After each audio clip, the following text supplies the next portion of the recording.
I'm Whitney. I'm Mindy. And I'm Deb. We're three best friends who love nerdy things. Well, some people think we're nerdy, but we think we're pretty awesome. This is Our Nerdiest Thing.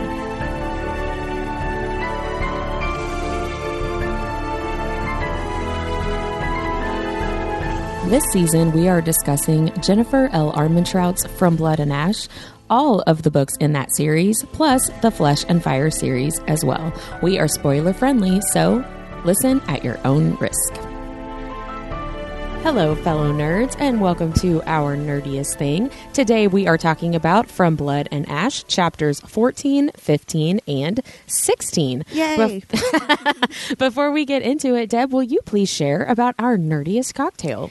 Of course. So this cocktail is called Here, Hold My Veil, which I think is really, really awesome. It's Macon Muddle's take on a Negroni. So it's the perfect balance of kick ass and fun in one glass. Oh. Right? Okay, so it's got gin, Campari, the Macon Muddle spiced cherry vanilla syrup, and some Antica vermouth. It's quite tasty. Really wonderful for that a spiced cherry vanilla syrup. I know. It's still so my good. favorite. It gets me every time. Yep. So, yeah, mix this all up and drink. It's delicious. But make sure you have someone hold your veil. That's right. If you're 21 and over. And you have to kill some Craven. Those are very specific guidelines for being able to have this cocktail. I mean, you can have it anytime you want, but if you're going to kill some Craven, drink this first. Yeah. And then have Definitely, someone yeah. hold your veil. Mindy, will you spin the wheel o names and see who is doing our 30-second Our Nerdiest recap? Let's see here. Oh, usually I spin it already, but I haven't. Who's it gonna be? Is it me? No, it's Deb. It's Deb. You can I felt do like I was on it. Delicious Dish. It was like, that's neat. All right. I'm so nervous. Are you ready? No. Well, here we go. So we start this chapter with Poppy being in serious pain, and Tawny has to stay up and wipe salve all over her back because she has big welts from that piece of shit, Duke Tierman. And then she's doing all better, and she notices the lights start going out on the rise. Holy shit! And there's mist, and there's Craven, and she goes out onto a archer's keep to try to shoot some Craven in the face, and then holy shit, Hawk's there, and he's like, "You're a stunningly beautiful, murderous creature. We need to talk about this." I like your personal commentary. I do too. It added a lot of flavor It did. to the recap. Quite the flair. Did we need it? Yes. Okay. That was no hate. Always. That was appreciation for your flair. Holy shit, we need to talk about this. Oh man, that was good. That was better than I was gonna do. Like, yeah, she was on the rise. Neat. Yeah. The end. I like how she shoots a Craven while his mouth is open. How Yeah. badass is that? I can't wait Yeah. to talk about that part. Ugh. Mindy, will you please do our nerdiest vocabulary? I would love to. So for the vocabulary this week, there really wasn't a ton to draw from, but I wanted to look into the rise and what, like historically what a rise was and like what is it? Because when I'm reading it, I didn't feel like I really understood what it was and what it looked like. So I wanted to get a good, nice picture. Is it like a rock wall? It is. Okay, and that's I how I will, picture I will it, too. get to that. But when I was doing my research, I actually couldn't really find anything historically where there was something actually called a rise. So I kind of had to piece it together. But a very, very cool fact I found that I never would have thought of while I was doing this was there is actually a difference between a castle and a palace. Ooh. Right? So I always thought they were interchangeable, right? Which one's better? Well, it depends on what you want to use it for. So Tell me more. they're both considered the residence of a lord or a noble, but a palace is actually more for like leisurely activities and leisure time and just milling about and living. That's the one I want. And then but if you were in a war and there were Craven about, you would want a castle because it's a fortified place of residence. So it acts as a fortress, and you're a lot more safe in a castle than you would be in a palace. And the word castle actually comes from the Latin castellum, which means fortified place. Or Castile. Fortified penis. I love that. Like fortified with vitamins, like cereal. Stays hard, takes a licking, keeps on ticking. That kind of fortification. And all right. on that note, let's talk about the rise. And by rise, I do not mean penis rising. Oh, man. You saw it in my eyes, didn't you? I did. This whole episode is already off the rails. Was it 2 minutes in? 5. Did you expect Fuck any you very less? much. I had a 30-second countdown. It's been longer than 2 minutes. Sorry, Mindy, tell us more. Okay, so when I went back to look and see what I thought I could come up with as a description for the rise, which I could not find associated with cities or castles, but it is, I would say it most resembles what was called a defensive wall that would surround a town or a city. Okay, and there are, in this chapter, they describe there's trenches in front of it where they actually put flammable material so that they can create a wall of fire in front of it. Yeah. Okay, that makes more sense. Don't you love how Thank I'm you. using my hands to like tell you and nobody can see it but you guys? We can. It's helping me. It's very important.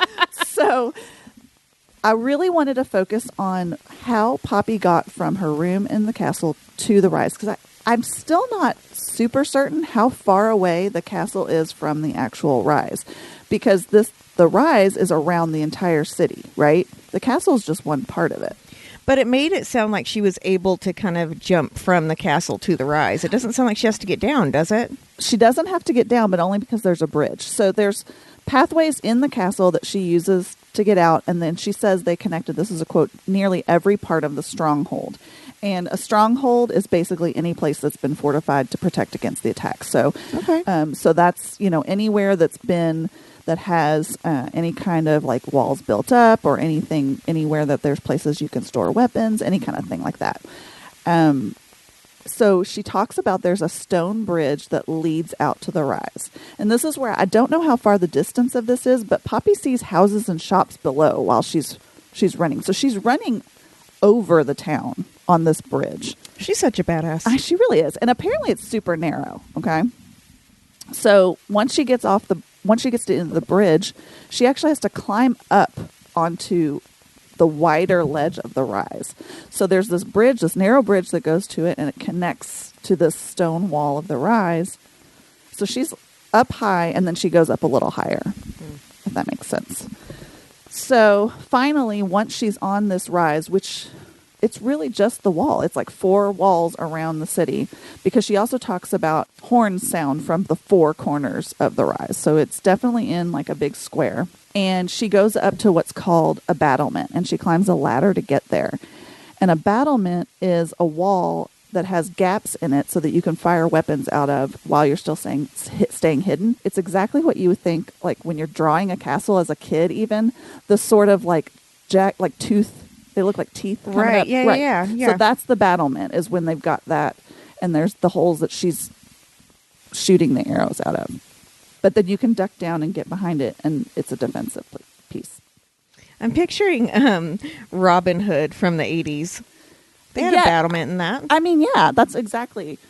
I really feel like exactly what you would think a castle looked like if you were going to go draw a castle. Right. That's what it is.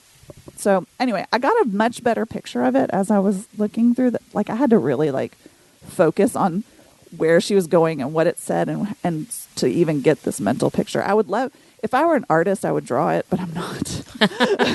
JLA, put your people on it. Yeah. Yeah. In addition to the map of the whole country, we need a map of the castle and the rise. Yeah. Looks like.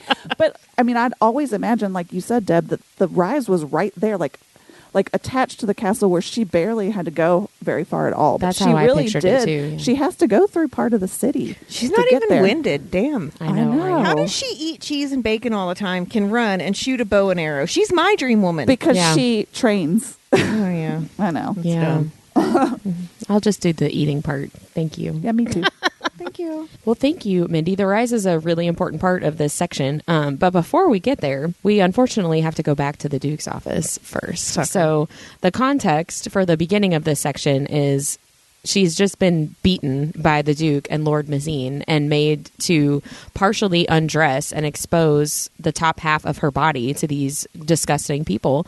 And then she finally gets to leave to find that Victor is now waiting for her outside, not Hawk, which she is like super relieved about, because she was like, he is so freaking observant. He would 1000% know like something was going on, and I really just don't want to deal with that. I don't want to talk to him about it. I don't want to talk to Victor about it, and Victor already knows like everything. Isn't that sad how she just feels like she can't be even completely honest with Victor? Like, yeah, she lies to him.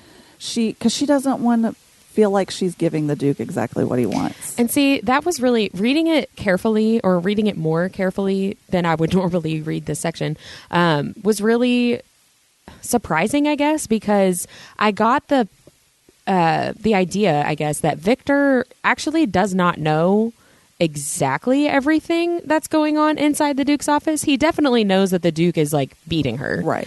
But it seems to me, the way that this was written, that he does not know that there's an audience sometimes, that Mazine is in there sometimes. That from him. Right. She purposefully does not tell him that. Well, and the guards don't tell him either. Right. Yeah. And that's not the first time that Mazine has been in there, right? Because she's talking about previous times that Mazine was there. She makes it sound like he's in there most of the time. Yes. Yeah. And it seems like Victor is like very unaware of that. Yes. And I had a really difficult time with this section of the passage that we read for today, because, you know, Victor knows that the Duke is beating her. Victor knows that the Duke is breaking all these supposed rules that she's supposed to have as the chosen and the maiden, right? Victor knows that she is being punished for stupid crap that's not anything, right? Victor also knows that the welts are on her back, which means she's either lifting her skirt or lowering her bodice. Yeah. They're not hitting her through her clothes. Oh, I thought you meant she was doing that with Victor. No, I'm saying no. Victor is around enough to know where her welts are and that her clothing aren't torn. Yeah. So he knows she has to be partially exposed nude somehow. Right. Yeah. And she even talks about how like the guards won't look her in the eye when she walks out of there, because they know too. And I'm with you. This really, really bothered me, because he even says, you have no reason to pretend with me. And I'm like, doesn't she? What the fuck are you going to do? Exactly. Beating her's not bad enough? What else does she need to tell you? That's what that is what I struggled with the most in this section. So kind of like last time we were talking about, like, does Hawk, can he not hear what the Duke is saying to her? Because we talked about how Poppy doesn't really talk, doesn't make any noise, doesn't like yell or cry while she's being beaten. But a cane is loud. Cane is loud. Exactly. And so it's like, how does Hawk not know what's going on in this room? And then it's kind of like the flip side. Victor knows pretty much everything that's going on in that room, and he just doesn't do anything. And he's like angry about it, not at her, but he's angry at the Duke, and he's like, you know, it's not your fault that you were in a room when other people walked in. Like, that's why he punished you. And it's like, freaking do something about it then. This is the equivalent of thoughts and prayers. Right. Well, and here's what really, really, really bothered me about it, and I just noticed this in this reread. Victor actually, like, to your point, he starts he's not blaming her, but he's talking about, like, this is why you can't be testing the Duke at other, why, be careful. Yeah. And they talk about how Victor trains her to fight. And he doesn't hesitate to say that he would take any punishment he was given for training Poppy to fight. He's not afraid to be punished, right? If he gets found out. So why doesn't he go to someone? Okay. So I'm never going to make excuses for anyone. The only thing I can think of, though, is that if he knows if he gets killed, who's going to take care of her? And right. If he gets removed from his position. Even not killed, but just removed. I mean, I think if he said something, though, they would flat out kill him. Oh, yeah. I think that, too.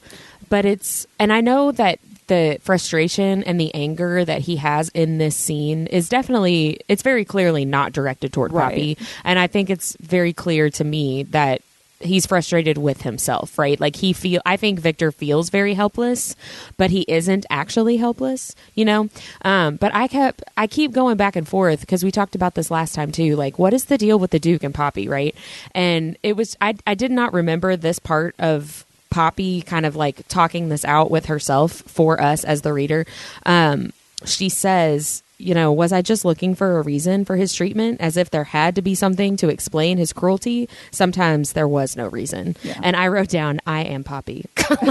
like I'm looking for that reason of not just why is the Duke the way that he is with her specifically, but I'm also looking for that reason of, why is Victor not doing anything? Because I want to be able to be like, well, see, he's still a good guy.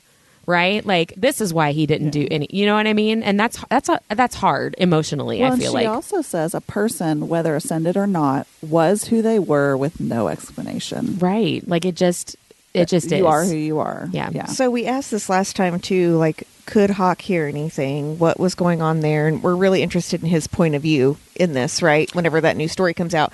So he does send Victor's, like, a steward to Victor to say, like, hey, can you come over here? Because I'm a little freaked out.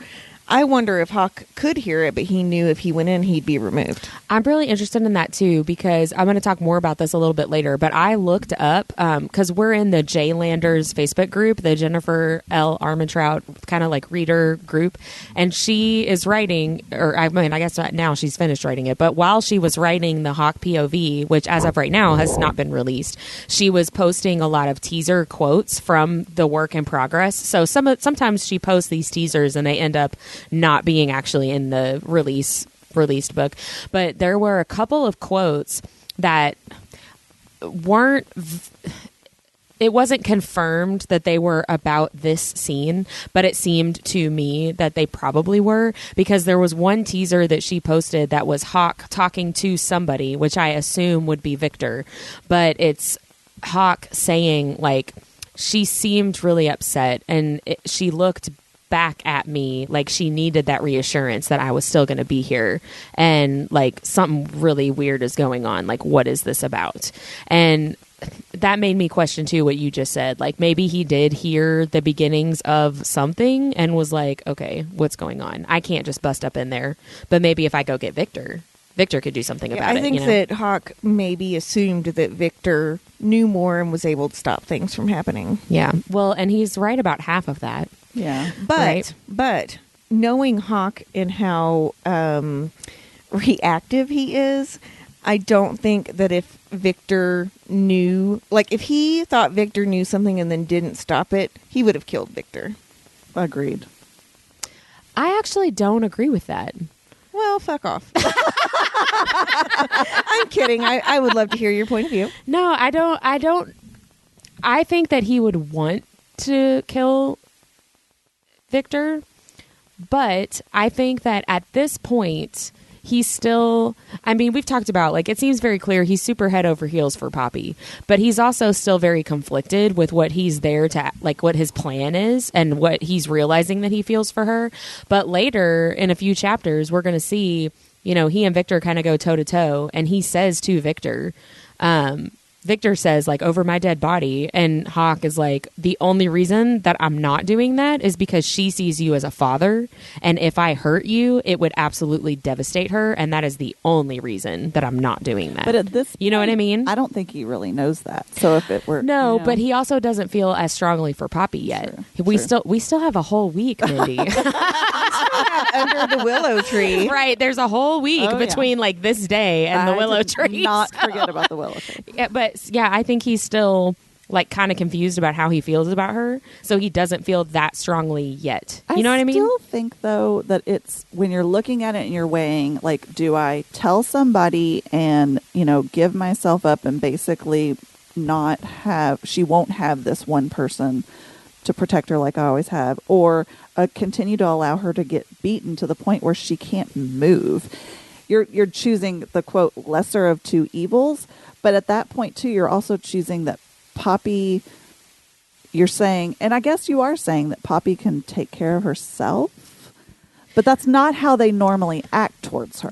She does emotionally take care of herself. No, she totally in this does. situation. I'm not saying that she doesn't. I'm saying from their point of view, they're basically saying, well, Poppy can take care of herself, but she can't because they want to be there.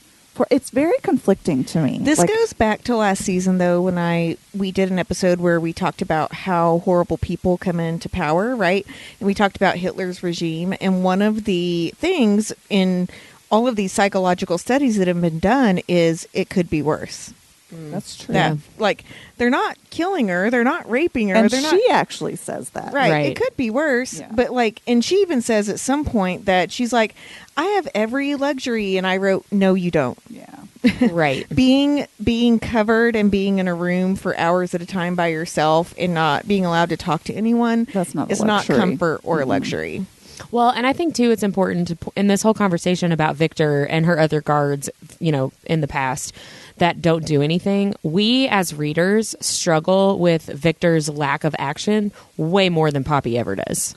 Right? Like Well, that's her normal. Well, yeah, but And she's protective of him too, because she knows that he'll get in trouble if he does anything. Right. And I think, Deb, your point a little bit ago about if Victor loses his job or gets killed, whatever, like he is the main person who is Poppy's family and source of love and care and really truly protecting her in a lot of different ways, not from the Duke's abuse, but in a lot of other ways. Right.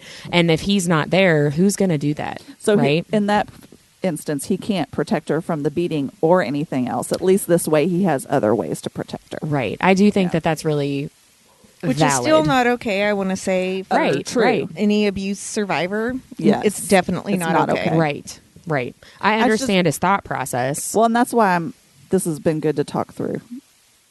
Victor? Yeah. Talking about Victor? I know. I wrote down, like, because he is a Victor, he's supposed to, like, help Poppy. And he definitely does, right? Like, teaching her how to fight and protect herself is extremely important in a lot of different scenarios throughout the whole series. But I'm like, I want there to be, because he is a Victor and is connected to the fates, I want there to be a bigger purpose for this, like, abuse and allowing that to happen. And I just don't think there is. Mm-hmm. Like, I want there to be some kind of explanation, but I think that it's just JLA, like, showing us the evil of the people that are in power and the Ascended and Poppy's part of her characterization. It's interesting because I've never thought about Victor being a morally gray character, and he kind of is. He kind of is. I mean, he really is like revered as this father figure at first glance, but if you're really thinking about it, he has good intentions. Yeah. But he's not always doing the right thing. Yeah. Right. Well, and we've talked about this before, but that is a theme throughout the books, right? This is an ongoing conversation that Poppy has with herself and with Hawk about Victor. Like, he was wonderful, he was great, but he also let this stuff happen, right? And she, again, does not really struggle with it the same way the same way that we do. Readers, yeah, and that Hawk, I think, ultimately struggles with the fact that he let stuff happen. I think any person that has survived abuse your mind has to come up with excuses or it breaks you. Yeah. Yeah, I think that's true of anything that happened, any horrible trauma, right? Yeah, like yeah. you want to blame it on something. And it's the same thing with, back to my true crime, the family members of serial killers really want to find some kind of like psychiatric diagnosis or some trauma that happened to them as children or something that makes sense of it all. Yes, something to blame it on, right? Like it wasn't just something that happened to my kid. Like there needs to be a specific thing to blame. And that's exactly where I am with Victor and all these different, and the Duke, right? And like I want a clean, logical explanation. And I don't think that I'm going to get one. And so I have to mentally prepare myself for that. And we have to remember that this entire society is based in fear. Yeah. True. Yeah. And this is just And one lies. example of Yeah. that. On a lighter note, but on the same subject, how hilarious was it that Victor pulled rank on Hawk? She said, how did that go over? He said, like an avalanche. I really like that, That too. was a cute little But I think interchange. Victor really likes that because he knows that Hawk will be like that with Poppy, too. Yeah. Mm-hmm. Yeah. Yeah. So then cut to Poppy's back in her room. She's been kind of recovering from her beating. And I don't think I ever realized that this scene with the Craven and the Rise is in the middle of the night.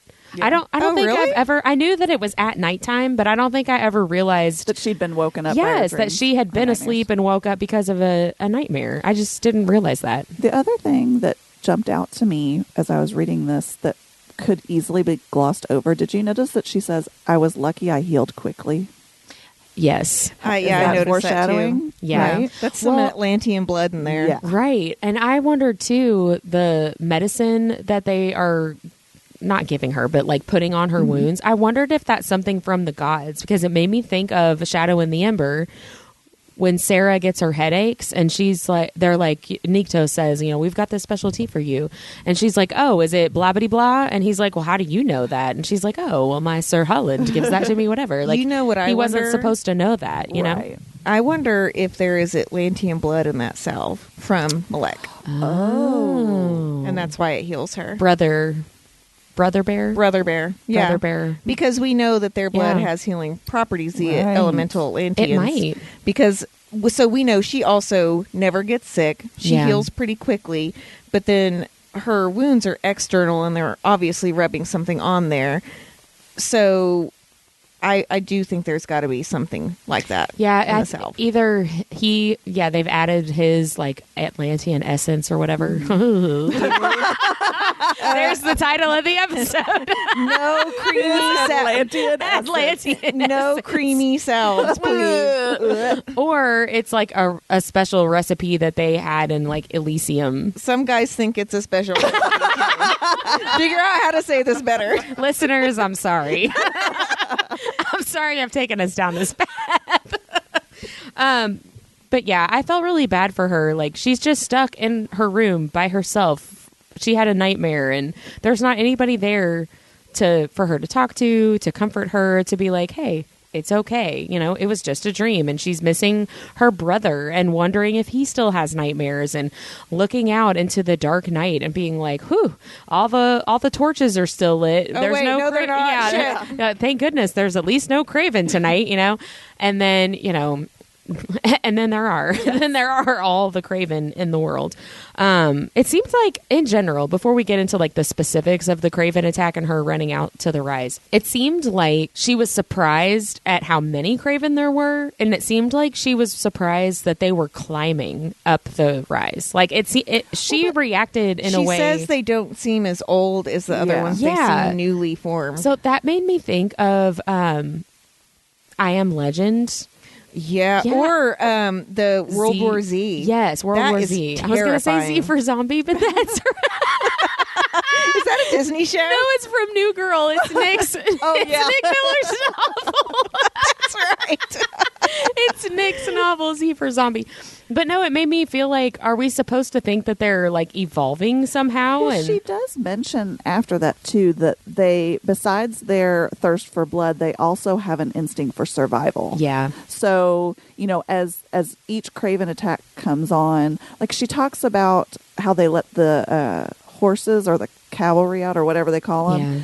The huntsmen. The huntsmen. And when they come out, she says they need to start doing that sooner because now they're climbing up these walls. And I wonder if that's like the more that they get out there defensively, the next thing comes where they think, oh, well, next I have to survive like this. Next I have to do this. And please remind me, did we figure out in a previous episode that the Ascended cannot control the Craven? I don't think, as far as we have seen, they only control the Craven by keeping them like kennelled, basically, and then releasing. But they couldn't put in the Craven's mind like climb the tower. Right. Okay. They say that the Dark One can do that. Right. But you know what they that's could not do true. Is corral them somewhere in where a there's specific, a wall a that they specific could space. learn to climb. But the wall. also, I wonder if there is like a mental deterioration, right? So if they are newly turned, would that still be an instinct to climb? I don't know, because this whole scene and all of her observations of the Craven made me feel like we were going to like an I Am Legend kind of thing where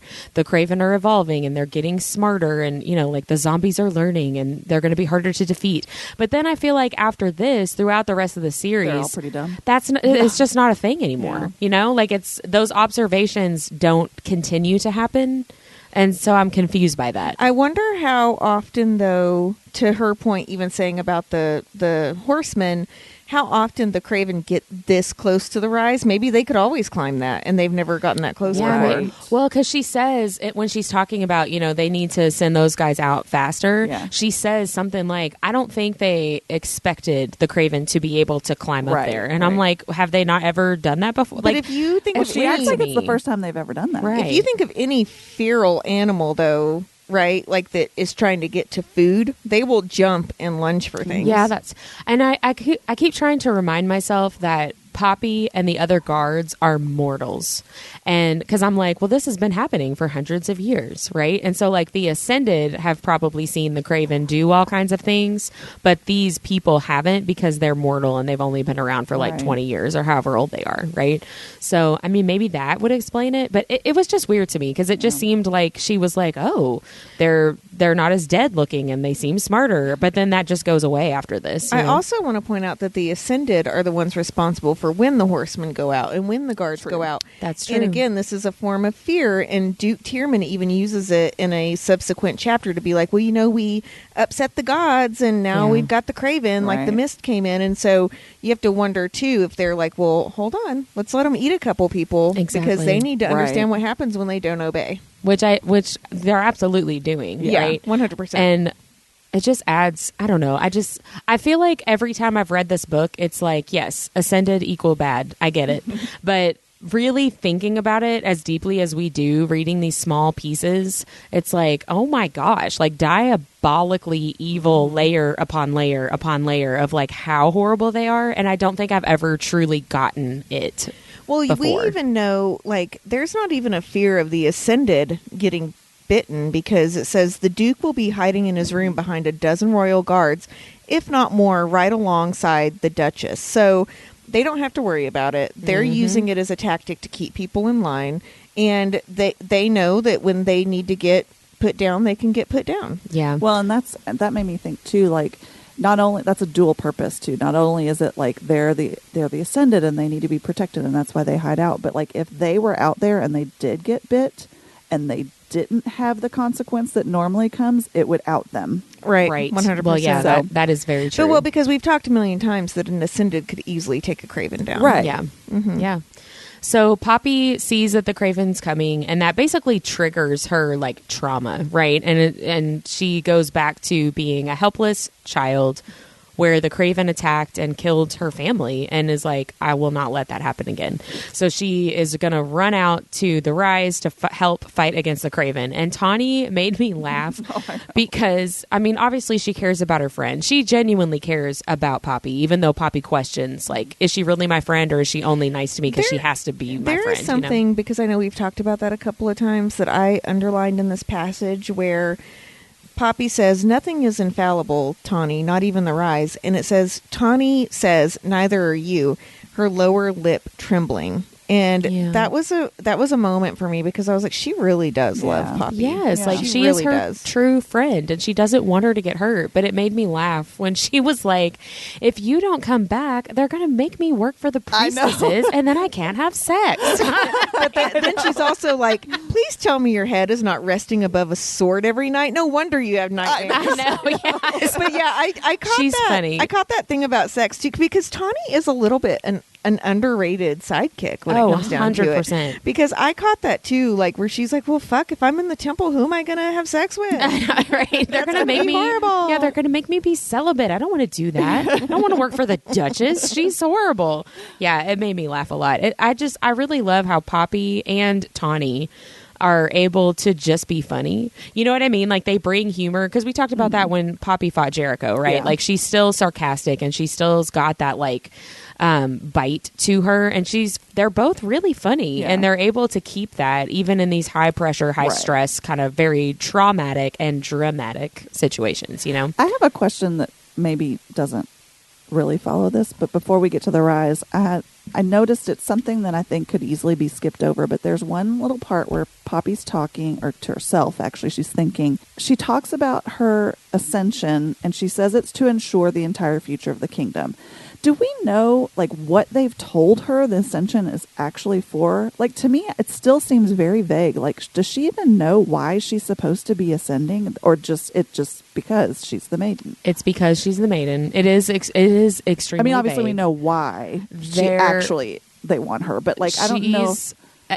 From you're talking about, like, what does she know? What did they tell her? They have told her that she is going to ascend. She's going to be given to the gods. It's this super prestigious thing because there's only been one other maiden, and for some reason, everybody else's ascension is tied to hers. Right. Yeah. But So she her, says- they're just telling her that her ascension is enabling all these other people to ascend as well. So that's And- where she gets the future of the kingdom. Yes. Okay. And all these other people ascending is like continuing the natural order of the kingdom. Okay. That makes more sense to me. But I was very confused when I read that. And I was like, do we even know like what she thinks she's ascending for? No, that's Yeah. that's the thing. Like they've told her you're super important, and then that's basically all Yeah. they've told her. And Yeah. so, because we talked before, when she questions like, what exactly? They're all like, hush, don't ask questions, just do what You're we say. offending the gods by asking. Yeah, like Yeah, just that is trust, true, yeah. just trust the gods, and we're not going to tell. No one can tell you anything, and it's like what? But yeah, I wrote that, or I underlined that line too, and it was just like, actually, no, like. Your ascension, the way that Queen Ileana Isbeth wanted it to happen, literally you'd be dead, number one, because Right. the plan is to kill you. Yeah. And we don't know that until the very end of book 4, right? Right. The plan is to kill you, but also the plan is to kill you to raise this horrible, like primal god who is probably going to destroy everything. Do we Which know? will change the future of the kingdom. Yeah, but not, So, I mean, like- not to uphold the future of the kingdom. Right. You know what I mean? Right. And do we know why Isbeth wants to raise Colas? We don't, right? We don't. We know it's time for Blood and Ash story time. We don't know really specifically, except that Isbeth tells Poppy that ultimately her goal is to destroy not just Atlantia, but to destroy as much as she can to get back at Nyktos, because Isbeth blames Nyktos, the king of gods, for everything that has happened to her, the loss of her son, the loss of her heartmate in Malek. So Callum, Maybe don't be a crazy bitch. I know, right? Yeah. I don't think she always was a crazy bitch, though. Like, that's part of the story, right? Is like, what was she like before? But at this point, she is definitely a crazy bitch. So we see that Callum, who is a character that is in the Flesh and Fire books, he is a part of Colas's court somehow, but we still don't have the full story of him. Apparently, we're going to get the full explanation in book 3, the third Flesh and Fire book, which is A Fire in the Flesh. But he is in the prequels, and he's in Colas's court, and he is also in book 4, War of Two Queens, and he is there in Solus with Queen Ileana / Isbeth. So somehow this god from Colas's court has survived these hundreds and hundreds of years and is helping Ileana Isbeth. I keep calling her Ileana, which I'm like, I don't know why I'm doing that, but Well, that was her name Because for a long that's time. and What's that's one what of her she's names? called Yeah. right now. Well, yeah, that's true. Maybe that's why I'm doing it. Thank you. I am not wrong. Good job. But yeah, he is there somehow giving her this information. We are presuming, or at least I am, that Callum is giving her this information about Colas and what she needs to do, and she needs to sacrifice her daughter to do all this stuff. But we don't actually know like how he even got there to her, how she became the Queen of Solus, or any of that stuff. Right. That's still like Or not why she even trusts him. right, Yeah. or like which I think it's just she wants to get back at Nyktos, and I feel like Callum is like, well, if you hate Nyktos, do I have the guy for you? Yeah. Right? Because this guy His also brother. yeah, this guy, his uncle. Oh, his uncle. His I'm uncle. sorry. This guy also hates Nyktos, right? So, but we don't know for sure. Yeah. Did that actually answer your question? Sure. What was the question originally? I don't know. Sorry. I'm sure you answered someone's question. And I probably created 55 more questions. My question was why does Isbeth want to raise Colas, Yeah. like Colas, instead of anyone else to kind of help Yeah. her get her revenge? Yeah, the only thing we know is that she's motivated by getting, like, she wants to destroy Nyktos, basically. Yeah. Vengeance gets you nowhere, friends. Yeah. I feel like I'm realizing that was a really long answer. That didn't need to be that long. But it was from Blood and Ash Storytime. Well, that's true. And that concludes From Blood and Ash Story Time.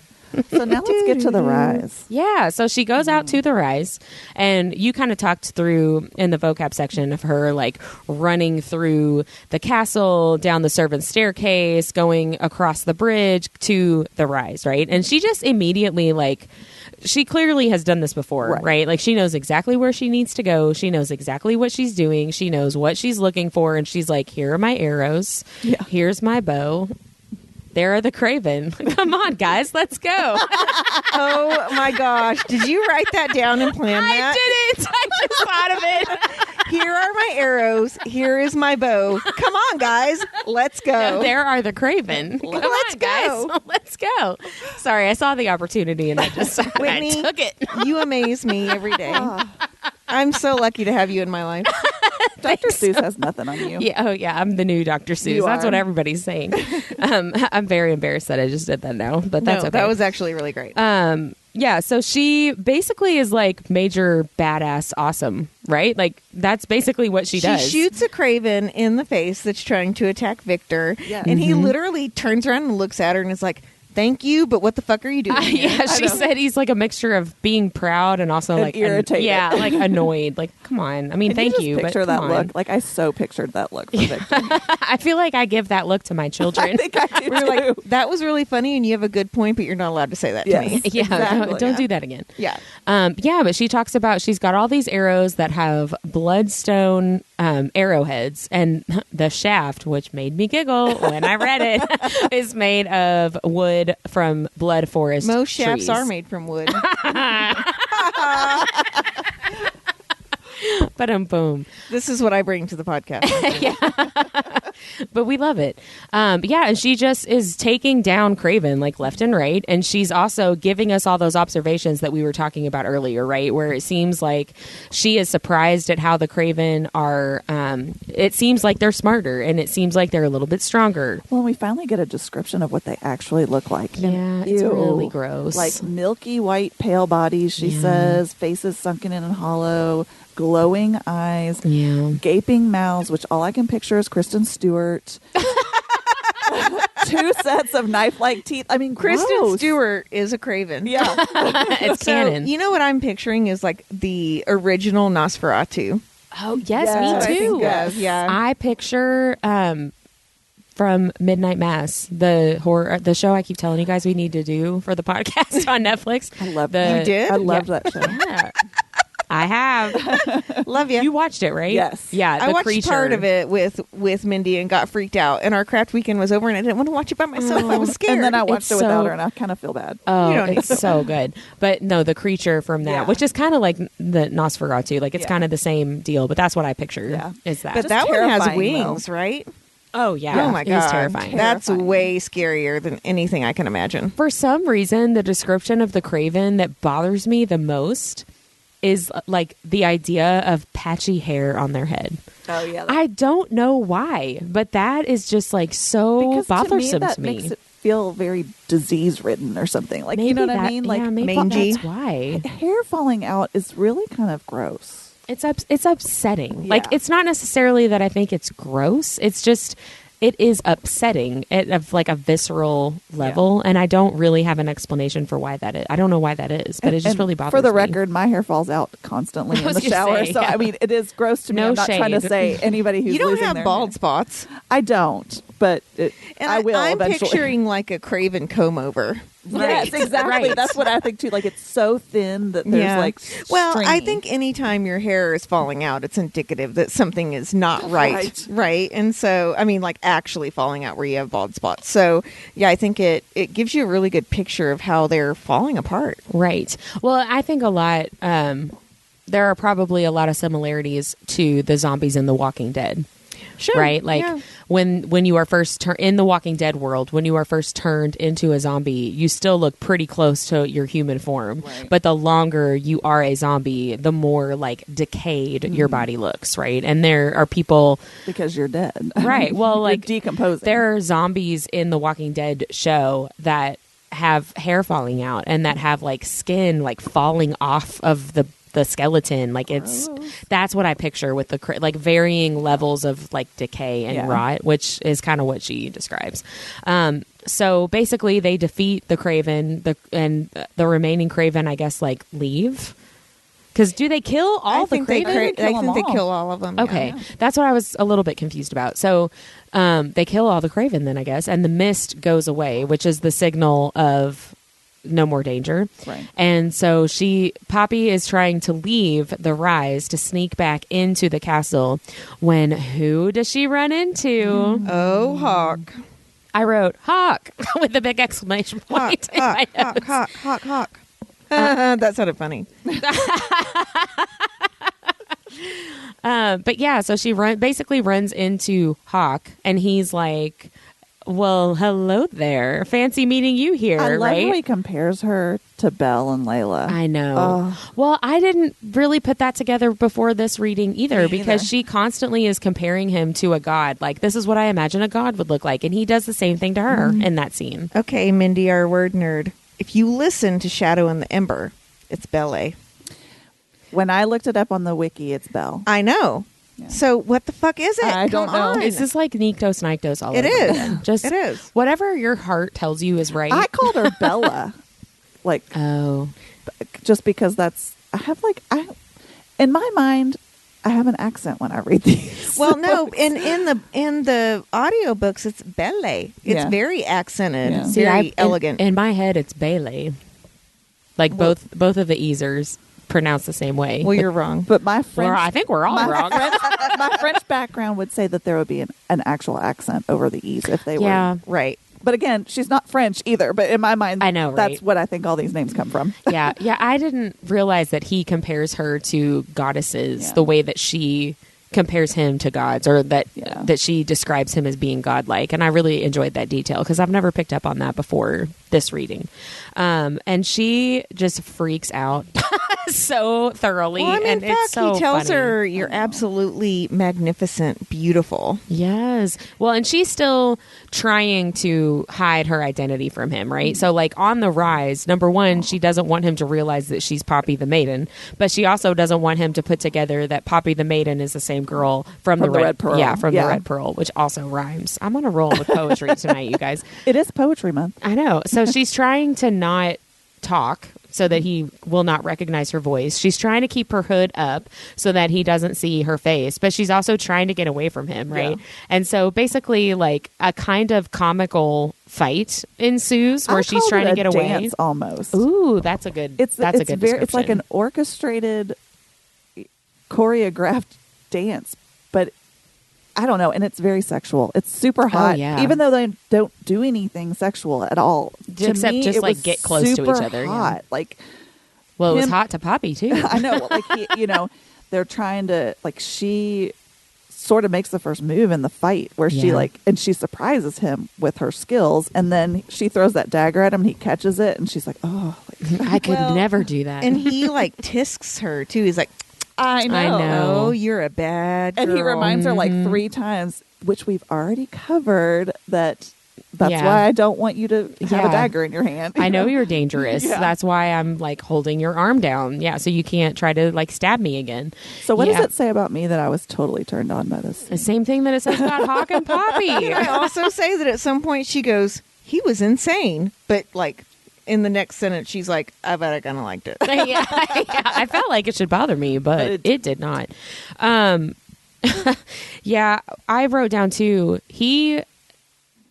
If you're not a first time reader, you know that Hawk and the man that she fought in the garden are like connected, right? And so I wrote down, he would have heard from Jericho, and maybe Kieran too, if Kieran was there for that. He would have heard about how she was able to fight back against Jericho. He would have heard, and he would have seen the wounds that Jericho got. But now he gets to experience it firsthand. I right? think he would assume because she wasn't in mortal peril though that she wouldn't attack him. Because she's the That's maiden probably and- true, yeah, right? Yeah. He's Yeah. also If I don't very attack her first, yeah. arrogant and probably, Right. didn't Because think. I mean, there's even a point too. Hold on, let me go back in my notes where she says, "Why did he have to have such a charming grin. It was the kind I knew numerous others had fallen prey to, and I doubt any of them regretted that fall. So I think And she says, I know I didn't. Right. Yeah. And I think he knows that she's kind of smitten with him, right? He Oh, even yeah. teases her about like watching him train and all that. And so I think he gets almost a little arrogant. Like, well, she's Oh, not for going to sure. attack me. Well, for sure. Well, and as an Atlantean, he also knows when someone is aroused, yep. Yeah. right? Like he said, even in these chapters, he like smells it. Exactly. So I think to your point, he knows, he makes a lot of assumptions about her as the maiden, but he also knows from their time in the Red Pearl and also like being around her a little bit as her guard, she's like super into him. Yeah. So of course he would think she's not going to attack me because I'm not attacking her and she thinks I'm hot. What's really- interesting? Oh, go ahead. Sorry, I was going to say what's interesting about it though is that she smells his dark spice also. I know, yeah. but she doesn't realize that that's what that means. Yeah. Right. Can I also say how embarrassing it would be that every time you got a little bit turned on, your mate I could be know. smelling? I know. Ugh. I'd be I know. like, what? I thought you looked cute for 1 second, dude. Right. Sorry, Calm you turned down. around Yeah. and I saw your butt. I clocked a couple of different things that I was a little bit confused about, and I have a theory, but I wanted to ask you guys about it. So, when Poppy and Hawk kind of first run into each other, and he's like, "What's going on with you, strange woman on the rise?" She takes her bow from the bow and arrow, and she puts it on her back.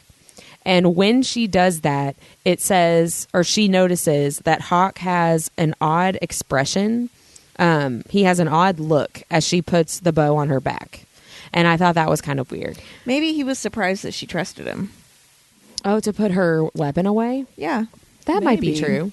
Well, because I put that odd look together with something that happens toward the end where they have been flirting, talking, fighting, whatever. And he eventually says, I know that it was you at the Red Pearl. And I also know that you're Poppy. Like, I know who you are. Stop, trying to act like, or stop trying to prevent me from figuring it out because I already know.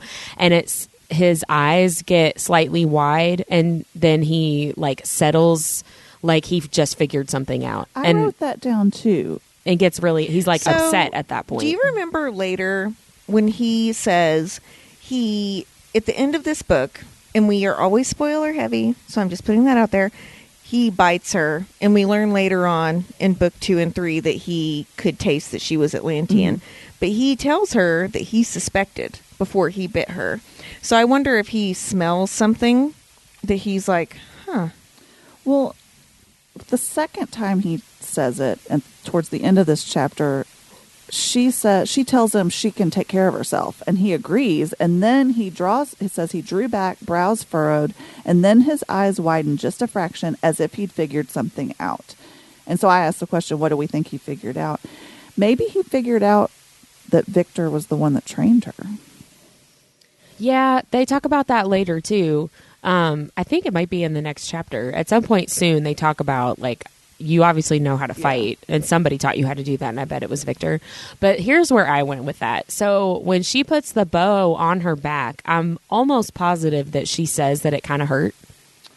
Oh, yes, yeah. she did, because she still got the welts. Right. And so then he is talking to her, and he's been like very flirty and very playful this whole time, right? And then his eyes widen, and she says he looks like he figures something out. And he then furrows him first, so he he so he's thinking. immediately starts saying, well, I'll just tell the Duke that I saw you up here. And she freaks out and is like, you have no idea what that will make happen. And then he's like, what will that make happen? And I think that he like sensed her pain, or like realized that she was in pain when she was putting the bow on. And by the end of their conversation, he puts 2 and 2 together because he already knew something weird was going on with the Duke, and he realizes that the Duke is like abusing her at that And that point. would make sense when she says, I can take care of myself, because that's what she kind of does. Well, and in that then situation. at that point in their conversation too, all that playfulness is gone, the flirtation is gone, and he's like, you got to get out of here, let's go. And it's a very like abrupt change in his demeanor. And I'm like, I guess that would make sense, right? If he just realized, oh, I bet the Duke hit her, like she's been hiding from me the past couple of days ever Right. since that happened. But I looked up teasers from the Hawk POV book and didn't find one like that answered that question. But I don't know. I just thought it was kind of weird. Can we talk a little bit about how he kind of offends her about being a woman? Very much so. Yeah, and he says, "Am I unaware of a new recruitment policy where half-dressed ladies in cloaks are now needed on the rise? Are we that desperately in need of protection?" And she's like, "What the fuck did you just say to me?" My favorite part is later on. She said, "I thrust my knee up, aiming for a very sensitive part of him, the one that somehow made him more qualified than I was to fight." Right, yeah. And so he's talking about how he's known women with far less beautiful breasts that could cut a man down without so much as blinking an eye. And then he says, "But none of those women are here in Macedonia." And she literally stops and goes, I want to hang out with those women. And then she's like, wait, far less beautiful breasts? What? But I wanted to Are you saying you like my breasts? Do you like my boobies? So I did want to look up some famous women warriors because unfortunately this is not something that's gone away, right? Like men are supposed to be the superior fighters, right? But there's tons and tons. I mean, we could do a whole season podcast about women warriors in history that have literally changed the world just as many times as men have. But, history's written by the victors who have almost always been portrayed as or written by men. Of course. So I wanted to bring to light some kick-ass females who have led armies. So the most obvious one is Joan of Arc. She's probably the most famous woman military leader taught to American girls, right? Yeah. Joan used brand new strategies to influence the French battle model. But because she had visions of the Archangel Michael, she was eventually burned at the stake, for being a strong woman. Right. But there's a lot of research behind the fact that she was like starved and abused, that she was hallucinating from never getting food. Right. So, it wasn't really her fault. So, and I might mispronounce some of these things. So if you're a listener and you do know how to pronounce them, please feel free to email us, ournerdiestthing@gmail.com. So there's Artemisia the First of Caria. So Artemisia was a queen of Halicarnassus and allied with King Xerxes to command a Persian naval fleet against the Greeks. And she was known for her natural command and combat skills. So Xerxes actually looked to her for naval combat skills instead of being the leader himself. So number 3 is Bonica. This queen was stripped of her possessions, flogged, and forced to watch her daughters get raped when her husband died. It's horrible. So she got really fucking fed up when that happened, and she gathered troops from the Celtic tribes and razed 3 towns prior to them catching her.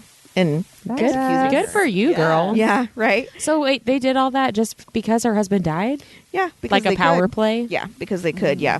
Well, so he was in power, and then they deserved it. They got what was coming. The to ones them. that she burned and raised, they deserved it. So the people that she is talking about in this chapter, we find out later, are the Atlantian warriors, which I have seen most closely related to the Amazonian women in Greek mythology. So they were a society of women warriors who did not even let men into their daily lives except for mating to add to the tribe. as they should. Yeah, right. That's all they're good for. The last one was named Qing Shi. When her husband, Pirate, died, Qing took over the leadership of 2,000 ships and 70,000 pirates. When the Qing dynasty sent a fleet to disband her crew, Qing not only won the battle, but created an even bigger fleet by adding some of the rival crews to her group. Oh my God. Wow. So he sent people to defeat her, and she just recruited them. Yeah. So she battled for 2 years against the Chinese, British, and Portuguese navies until she demanded amnesty for herself and her crew, but also negotiated to keep all of the loot that they had gotten as pirates. Nice. So, I mean, seriously, trying to research this, there were so many, I had to narrow it down to 5 that I thought were super duper cool. But, like, him saying this, like, when are we going to get past this fucking idea of women can't lead, women can't fight, and or that men have to lead and men have to fight? Maybe you're a man that doesn't want to do that. Well, I mean, I told both of you all before we even started recording that I was thinking about doing a deep dive into the differences in standards between men and women in the military, and I had to stop because it made me so pissed off. For me, what's more terrifying about a woman being in the military is men thinking that they can use her body against her with Yes. rape and force. Yes. Or for themselves. Right, exactly. Well, yeah. again, I had to stop looking because things were pissing me off. Right. Yeah. So, and I mean, and we find in book 4 that Poppy is the strongest fighter in the world, probably, Yeah. in Yeah. the series Yeah. at this point. So, I mean, she could kick Hawk's ass in 10 seconds. And he loves that. I Yeah. know. He does. He's turned on by it. Yeah. He even says, "You're so incredibly violent," and it says he paused. I think I like it. Yeah, I wrote that down too. That's one of the things I really love about this scene, but also Hawk in general, is that he sees Poppy for all of her strengths and all of these amazing things that she can do. And he is very much not threatened by it at all. Loves to see her do her thing, loves to see her be strong, even and especially when she's using it against him. Yeah. Right? Like he loves to see her be who she is and be strong. And it mentions again how he hates the name The Maiden. Well, Yes, I yeah, wrote that down, too. she says, he calls her princess and she says, "Don't call me that." And he says, "I like it better than what I'm supposed to call you, maiden. You have a name and it's not that." Yeah, and then on the inside, she's like, "Yeah," Yeah, but she doesn't want him. motherfucker. Yeah, I she doesn't want him to know that she agrees with him. Yeah, I wrote down so many quotes of things that he says because this scene, I feel like it's very clear in the way that JLA wrote his dialogue. He's really trying to still like figure her out, but like he's already done for, right? Like We he's get the most famous line. well, yeah, the this. stunning, murderous little Yeah. creature. Yeah, but he says her shoes are as finely tailored as her leg. He says, "You're an absolutely stunning, murderous little creature." And then she's like trying to kick him and hit him and stuff. And he's like, "After all we shared," like he tells her, "I know you're the one at the Red Pearl." Yeah. And he's just being so funny. I wrote a lot of LOLs. If you let go of the dagger, there's a whole lot of me. I'll let you get your hands close I to wrote him. that one down too. Yeah. And she made me laugh too. He's like, "What are you doing up here?" She's like, "Taking a relaxing stroll." Like, what do you think I'm doing up Fuck here? does it Like, look like, dude? they're so funny together. Just like her and Tawny. I thought they're just really funny. JLA is the queen of witty banter. She really is. She's very good at it. Kieran is really good at it too. Or she writes Kieran like yeah, that too. Mhm. like Kieran. They're not real, but I want them to be. Sure they are. I love they get super close. This is the part where she's like, my breasts were up against his, his hard chest or whatever. And they're both basically like, "Oh, hello." Like they're like way up close to each other and both of them like kind of stop. Neither of them are like, maybe we should separate. I know, right? I wrote down they are both just overcome with attraction, but also just connection. Yeah. And what you were talking about earlier, where Hawk suspects that she is Atlantian, part of the reason that he suspects that is because he feels this connection and this camaraderie with her, this comfort level that she's already talked about, right? Like, have I known him for like years? Because it feels like that. Well, and part of my nerdiest thing of the week is I had to read the next chapter. I just had to. Yeah. And he even says, essentially, like, "Do you not feel this?" Like, she definitely does. And I forgot that he admits to it so early in Yeah. the book. Like, that, like, we feel super connected, and that's kind of weird. Right. Well, and he thinks at first, well, maybe she's Atlantian. And so, like, that Atlantian part of me is connecting to that part of her. And that's, like, kind of true, but also, no, that's not what it is. They're heartmates. Yeah. A couple other things that I wrote down before I get into the stuff that I looked up from Hawk's point of view from this scene. Poppy says, "To be in the dark is far more dangerous than fear of the truth." And I wrote down story of her life, right? Well, and she says that in conjunction with Tawny. Like, she's honest with Tawny. She's upfront. She doesn't sugarcoat things. Yeah. We even find out in here that she taught Tawny how to how to fight and how to defend herself. The basics. Yeah. Because at this point she has gone back to her room, Yes. right? Before we go into Hawk's point of view, can we have a quick break to refill our cocktails? Oh, yeah. You've been empty for a long time. Yeah, I need another. Craft cocktails don't have to be fussy or ingredient heavy. Make and Muddle is here so that you can have a delicious 3-ingredient cocktail every time. Spend more time reading and less time mixing. Make and Muddle. Cocktail evangelists here to spread the good news about booze. So I looked up on the Jaylanders Facebook page some of the teasers that JLA posted from the Hawk POV book that pertain to this scene and a couple of the other ones from last week. So first of all, I just wanted to read this from when Poppy takes her veil off when Hawk is revealed as her new guard. And he's talking about her scars. They were proof of what she survived, badges of strength. There was nothing wrong with them or her. I stepped forward, absolutely done with these comments. Both halves are as beautiful as the whole. I'm like, yes, Hawk. That's right. I love that. So this is the one I was referencing earlier from when he's taking her to the Duke's suite or whatever. I looked over my shoulder at those closed doors. She what? He pushed when I didn't finish. She'd looked at me as if she needed assurance that I'd be out here waiting for her. And that should have pleased me. It meant that she was already starting to trust me despite the short time. I figured the red pearl had a lot to do with that budding trust, but either way, that's what I needed from her. Trust. However, nothing about this sat right with me. But that feeling of this not being right didn't matter. So, like, he knows something is going on, but that's all we get from that. So he says, no, I knew what she was trying to do. It was a smart move, actually, but that's not what she got. She ended up basically riding my thigh, and I wasn't complaining, not at all, except the arousal thundering through me left me a little off kilter. It was too damn intense, too quick. Like, if she kept it up, I may do something I hadn't done since I was a young man and find release in pants without even being touched. And damn, that was... I didn't know what that was.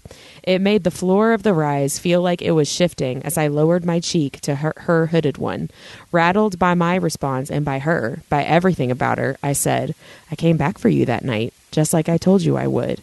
I came back for you, and you weren't there. You promised me, princess. I'm like, ooh. That gave me goosebumps. I know, right? I love that. I really hope those end up in the final... The cut, release. final cut, yeah, the final release. And so I also, that sounds inappropriate, the final release. So Hawk was going to get a final release. I know, right? So those are from the teasers from the Cast POV book, but I also went through the other Blood and Ash books, Kingdom of Flesh and Fire and Crown of Gilded Bones. And I just searched on my Kindle for Rise for comments about this interaction, and I found a few. So in Kingdom of Flesh and Fire, chapter 25, Cass tells Poppy that he knew she had a warrior's strength and bravery. It's what drove you out to the Rise when the Craven attacked and fought back. Fought me. And then later in that same book, which is book 2 of the series, in chapter 38, he says, this kind of reminds me of the night on the Rise in Macedonia, except you're not wearing slippers and a rather indecent nightgown. I don't know if I should be relieved or disappointed, which I thought was really funny. And then in Crown of Gilded Bones, chapter 8, he is talking her through her bloodlust and talking about how brave she is and giving her different examples of that. And he says, that night on the Rise, when you went up there in that damn nightgown, his chuckle was rough. You didn't hide. Not then. And not when you went out to ease the pain of those cursed by the Craven. You've chosen things for yourself longer than you realize, Poppy. Longer than you've given yourself credit for. You always did when it mattered the most, and did so knowing the consequences, because you're brave.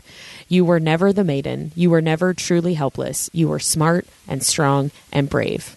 And then later in that same book, which is book 3 of the series, in chapter 22, he mentions her going out on the Rise as proof that she would make a good queen when they're talking about if they're going to take the crown of Atlantia. That this interaction from way back in book 1 is one of his reasons of like, no, you wouldn't suck at this because look at who you are. You kind of already have the heart for it. I know, which I really, really loved. That was fun for me to go through and find those. But yeah, I just love their interactions. These early, I always say Hawk just hits different, and he really just does. He does. He's so hot. he's not real, but he's so hot. Is there anything else you guys wanted to talk about before we go into Nerdiest Things of the Week? No, I think we covered quite a bit there. Well, who wants to go first? I'll go first. All right, go for it, Mindy. I didn't have a super nerdy week, actually, but I did get to go on a field trip for school, which Yay! as a teacher, I've never actually done that before. But there's a book called The Miraculous Journey of Edward Tulane. It's by Kate DiCamillo. And it's one of my favorite books. She's a great author. She's a children's author, but if you ever have a chance to pick up one of her books, they're quick reads and they're really just charming and sweet. And this one's just full of like morals and in a good way, but it's just really sweet. And so morals in a good way. I mean, but like, it's not like it's not like hitting you over the head with it. Oh, yeah. right. And so it's really all about love and being loved and receiving and giving love, which is just adorable. It just reminded me of friends and giving and receiving and having and when and you sharing. give and receive. But the main character is a China rabbit. And so we got to go, the librarian and I sort of got invited to go with the third grade class to go see the play that they were doing at a local theater here. And we were all nervous about it because, like with movies and stuff, the book's always better. And it was a great production. I'm not like knocking it at all, but the book was definitely better. But we kind of nerded out over that, like what was different about the book and what was different in the play, and I would whether or totally not do we that. liked like what the actors did with the characters. Right. And so we totally nerded out Those over creative that. choices. Yeah. That's fun. So it was kind of fun. Field trips are fun. They are. And like I Sometimes. said, I've never, as a teacher, I've never done one, or as a person that works in a school, I've never gotten to go on one Yeah. because you don't do library field trips. Right. That's cool that they invited you guys to come. That's nice. So I can go. This week, Whitney and I got our From Blood and Ash book overlays that were drawn by Dominique Wesson. And they are really, really amazing. We knew they would be. I will say, though, there is a scene at the end of this book where Hawk bites Poppy in the snow, in the woods, and there's an overlay for that. And I got totally engrossed in the scene when I was putting the overlays in my books. And my daughter came home from school and interrupted me right when it was getting good. And I was so pissed off. That would have really annoyed me too. Buzzkill. Right. Yeah. But they're really beautiful. I would highly recommend that you order them. Yeah, they are. Her art is amazing. They're so good. And I keep saying about those illustrations, like, why is Hawk so hot? He is not real, but he's real in my mind. I had a fairly nerdy aspect to my week. So I've been working on a Blood and Ash infographic to try from a previous episode to try to kind of like make a visual representation of how the Ascended came to be. And so I made this infographic and like wrote out an explainer and was like, I feel pretty confident about the accuracy of this, but I want to post it in our Jlanders group that we're in because I don't want to be wrong, right? Like I want to be correct about everything. And golly gee, there were several things. There were several things that were like, well, what about this? And don't forget that. And you should add this. And I was just like, oh my gosh. And it wasn't necessarily that I was wrong about a bunch of stuff. There were a few things that I definitely like just had left out or was incorrect about. But it was just like, oh my gosh, I need to just like start from scratch and make multiple infographics just about like certain aspects of it. So making some more infographics is on my to-do list. But also this week, it might have been yesterday, JLA herself posted in the Jlanders group and basically made a big list of like the third Flesh and Fire book is going to answer all of these things. I'm a little worried that you don't think that was an April Fool's joke? See, I don't think it was. I really don't think it was. Okay. It was on April Fool's Day, but I think that they would have come back by now and said, That's like, true. just kidding.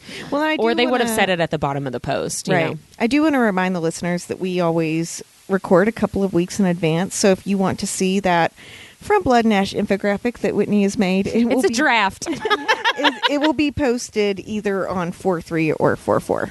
Yeah, You can go back and find it. I'm excited because I'm going to have to redo it. And I'm like, that's another nerdy thing, right? Like, I know I'm going to have to change and alter and add after the cast POV book, probably, but certainly after the third Flesh and Fire book. And I'm already like, oh, it's going to be more complete, more accurate, and like almost done, maybe, and not going to be like, I won't have to edit it again, right? Because we'll have all the information. But then that also kind of makes me sad because it's going to be like the end of the series. I'm sure you know you'll what I mean? Find something else to make an infographic. Yeah. in. Well, or a PowerPoint, or both. Let's do it all. But yeah, so that was my nerdy thing, which I'm continuing to nerd out about. But that is it. So next week, we are going to be discussing chapters 17, 18, and 19. Woohoo! Bye. Bye.